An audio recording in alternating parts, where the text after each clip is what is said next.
Norwich fan Colonel Flanders on Twitter says, please pay for at the back. Liam, start Chris Garden behind Sargent. It's absolute basics. Well, to review another home loss, this time again against the Borough, we've got Matty, Oliver and Killian back with us. Welcome back to Where Canaries Walk. If you've just come across us, it's 20 minutes of Norwich chat every single week, looking at the good, the bad and the indifferent tweets that have been put out about the club's performance this week. Goodness, we're up, we're down, we're up, we're down. I can't tell whether this is going to be a good season for Norwich or not. Matty, where do you currently sit? Is this going to be the most boring mid-table finish, or are we actually going to be doing something this season? I don't think it's going to be boring because there's every chance that we win one week and lose the week after. So it could be ups and downs. But after yesterday, you got to be careful, right? We're 4 games in, 3 league games in. You've got to be careful not to get too high after the likes of Portsmouth and too down after yesterday. But I agree with that statement, by the way, about the back 4. I don't think it's going to be boring, but I think there's a hell of a lot of work still needed. On this week's episode, then we're going to look back at the Borough game and look at the social media takes. We're also talking about away kits as well. Where does this season's away kit sit? Our favourites. Here's one which won't be in our top 3. Bit of a horror show, but can you think of anything worse that you've seen than that? Also, we're talking about drubbings as well. Coventry beat QPR 7-0, or 7-1, sorry. What's the worst drubbing you've ever seen Norwich take? We'll get this panel's view on that in a second. Right, Oliver, welcome back. You come back from holiday to watch another another home defeat. Is it as bad as some people are making out on Twitter, or do we all need to calm down a little bit? I think some of our fans are very overreactionary at times. I do think we need to calm down a little bit. Like Matty said, only 3 league games into the season, but I think it was particularly concerning kind of how sloppy we were. To be honest, I don't know. I was just expecting it to be a little bit more gel, but some players in particular need to sort of, get going a little bit more. To be honest. Okay, this back 4 thing, Killian, it's coming up time and time again in. That's the wrong one I wanted. There we go. I don't get it. We played a back 4 in the first half of our last friendly, and we looked decent. Now we played a back 3 in the second half, and we looked absolutely woeful. Why are we sticking with this awful system, especially with Cordoba in it? Are they right, Killian? I don't know whether they're right or wrong, but I mean it's Manning who'll decide, and he seems to favour the back 3 or the back 5. So I think he'll persist for a while to try and make it work. I saw Harry Darling being interviewed, and he talked about dynamically switching between the two, and they might play differently for different teams or different games, but I don't think any fans are going to change the way the team are playing. What do you think they should do, though? Yeah, I mean, I'd prefer to see a back 4, to be honest. I think it's be a little bit more balanced. And looking at, I think it gives us a better choice of players. I think we've limited resources in terms of wing backs, who really truly are wing backs. So it's again, I think people are being maybe a little bit harsher on Cordoba. I think he's looked pretty good going forward. I think it takes time, I think, to adjust to 3 centre backs for any centre back, and I think that'll just take a bit of time if they persist with it. Okay. Matty, let's have a look at this one. Shambo says it's garbage. I'm bored of watching a team with zero creativity. With the amount of money invested in the last 3 windows, we should be so much better than this. I mean, are they right? You've spent quite a bit, not just in this window. Should you be beating a team like Borough, who haven't really spent as much as you? Yeah, at home as well. I think these are the types of games that you should be looking to win. I appreciate they've started fairly well where league games are concerned. But it's that old adage, isn't it? Of you've got to win your home games. I think what just to Killian's point about and your point about the back 3 or 5 versus the 4, and to Killian's point specifically about players and suitability, it does feel like this system. Diallo looks decent at left wing back. I appreciate he's a left winger by trade, but I do think we miss an out winger, obviously because of the shape. So it does slightly concern me that if we're 15 games into the season and we're still playing this way and we're not picking up the results, other fans going to get a little bit more, frustrated and chewy about it, because I think we've got players that suit a 4-2-3-1 or a 4-3-3 much more than a 3 or a 5 at the back. So we'll see how long he persists with it. If it starts to work, then fair enough. But if not, it might be something that he has to sort of look at and go, I've got this wrong. We maybe need to change. Yeah. History will show you that he won't change for a long time. Very stubborn. Right, Oliver, Nodge says, going forward, we looked, honestly, not that bad, but in midfield and defence is just absolutely shambolic.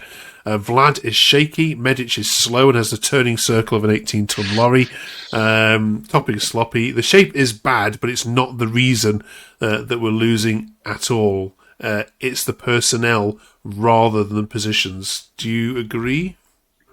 Slightly. I wouldn't really go as harsh as that. I think Big Vlad actually had a really good game, obviously, against Portsmouth.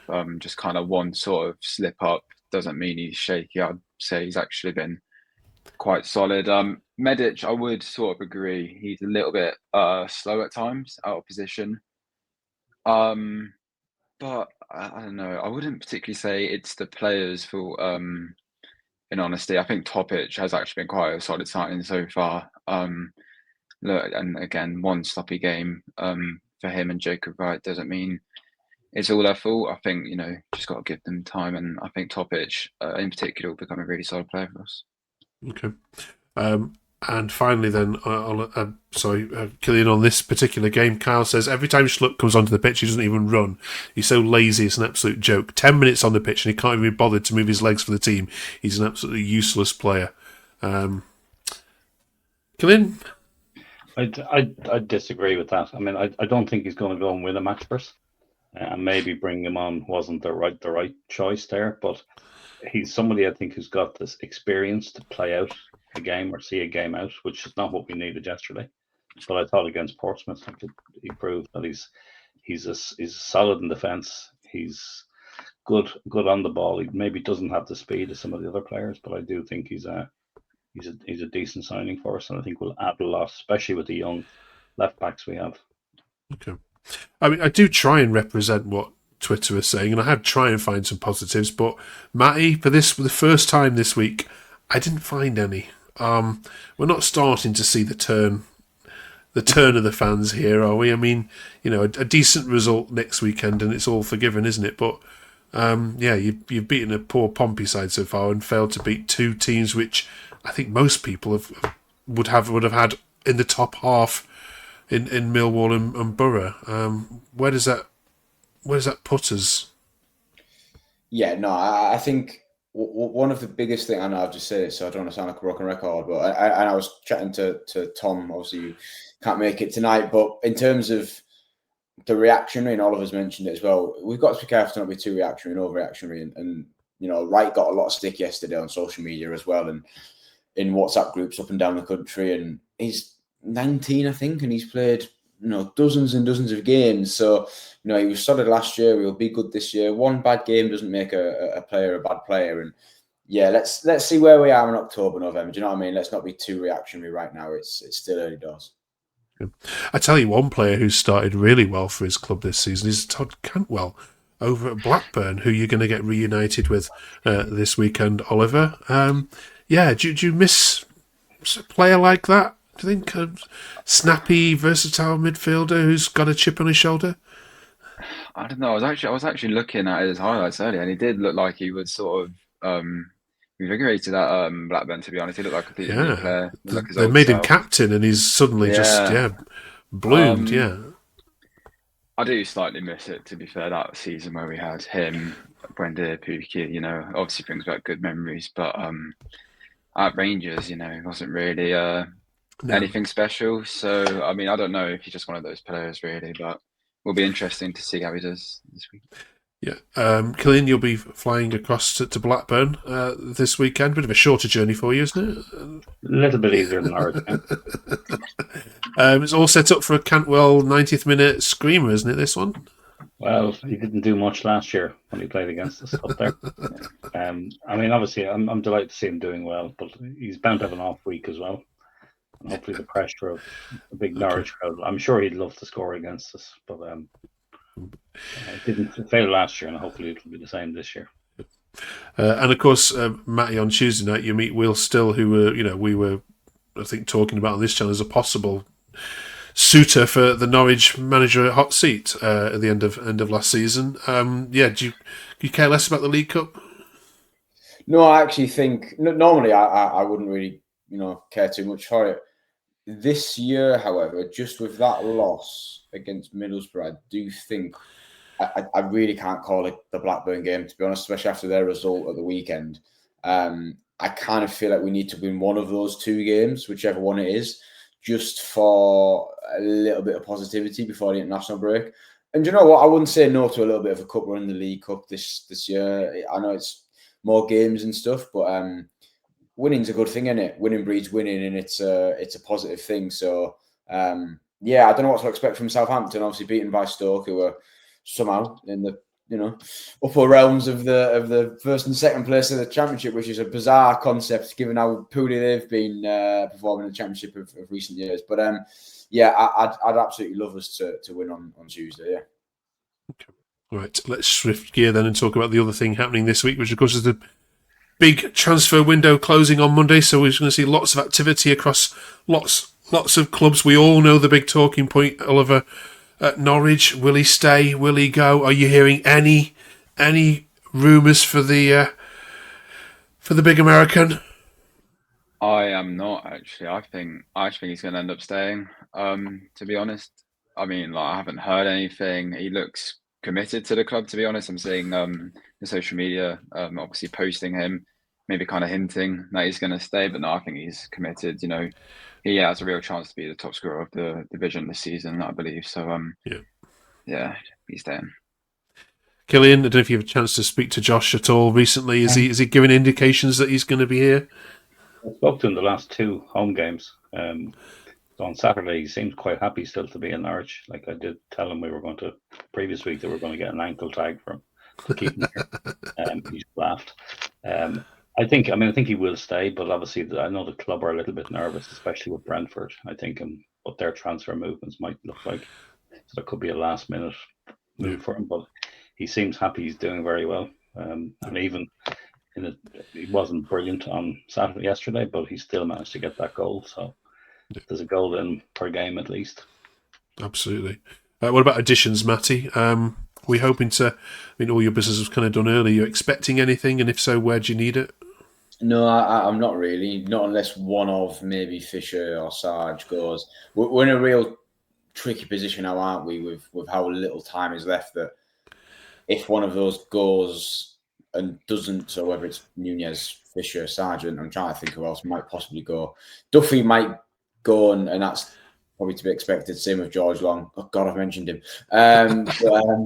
In terms of additions, I think it would have to be a like-for-like replacement, positionally at least. Maybe not in terms of stature, but we can't let anyone go now without having someone lined up already. So I'm not expecting anyone through the door, and equally, I'm not expecting anyone to leave that's sort of in and around that first team. Okay. Yeah, we posted out about Sheffield Wednesday losing their goalkeeper and they need one, and the amount of Norwich fans that came on offering George Long to Imagine my surprise. Incredible. Poor old George. Right, okay, let's talk about this. I was going to say the word beauty then. I'm not sure that's the right terminology for it. Killian, are you a fan? Clearly, because you parted your good earned money with it. I did, yeah. I really like it. And I think a lot of fans didn't like it when it came out first, but I've seen quite a bit on social where it's been compared to other team shirts, and it seems to be getting the votes. So it seems to be quite popular, and I saw a lot more of it at Carrow Road on Saturday than I had previously. And obviously, it's not long out, but yeah, okay. I do like it. Oliver, you've usually got a rack of shirts, haven't you? Where do you sit on it? Well, obviously, Forsen kind of leaked it a little bit early, and I don't know. I kind of thought it was a training kit at first, to be honest, but it actually has grown on me. I do think I'll be getting it at some point. But no, I actually do quite like it. I think we're actually quite consistent with our kits. I think our kits are normally pretty 8 out of 10. So yeah, I actually like it. Yeah, Matty. I'm genuinely not just being contrary for the sake of it. I, like Oliver, thought it was a training kit, and I also thought it was a bit of a concept kit that had gone wrong or just been rejected. I'm not a big fan. Home shirt's class, third kit is lovely, but this one, Killian, it looks lovely on you, but in general, it's Glad not, you put that in there, Matty. Yeah. it's not for me, despite that, unfortunately. Okay, yeah, I get the training kit vibe as well. It's just the pattern on the front. Yeah, it doesn't scream that. However, have there been any worse than this? Is what we asked you. I can't believe you're saying that. Really? Not that good, no. Really. It's just I don't know. The logo's too Ipswichy. The purple's too Ipswichy. I'm sorry, not having it. But yeah, what's the worst ever Norwich away kit? I mean, Killian, you've probably worn all of them. I'm guessing at some point. Had what I think was a horrible red one. Yes. I can't remember, it was a few seasons back. I remember wearing it to go and see Wolves play and in Wolverhampton, and regretted it.